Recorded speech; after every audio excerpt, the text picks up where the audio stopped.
अस्सलाम वालेकुम नाज़रीन ऐं ॿुधंदड़ तव्हांखे मुंहिंजी तरफ़ां सलाम। तव्हांजो आउं दिलि जी गहराइनि सां शुक्रगुज़ार आहियां जो तव्हीं मुंहिंजे हिन चैनल खे पसंदि करे रहिया हो। अॼु मुंहिंजे हथ में हिकु किताबु आहे जेको ॿारनि लाइ लिखियो वियो आहे, सबा जो सिंगार।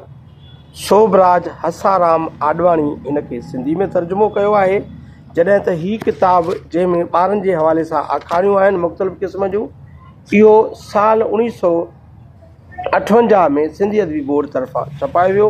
हिन वक़्त ताईं हिन जा 3 छापा छपिजी चुका आहिनि।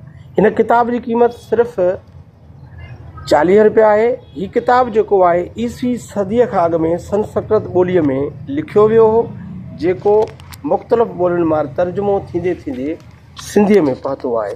हिन किताब जे अंदरि असुलु जेका ॻाल्हि आहे उहा आहे ॿारनि खे सम्झाइणी, जंहिंमें कांव, कछूं, हरण, शींहं, मुसाफ़िर, कंगण, गिदड़, ढगा, भुलड़ो जे ज़रिए जेको आहे इन्हनि जानवरनि जे ज़रिए इंसान जे लाइ हिकु सबक़ अमेज़ कहाणियूं जेके आहिनि उहे हिन में मौजूदु आहिनि।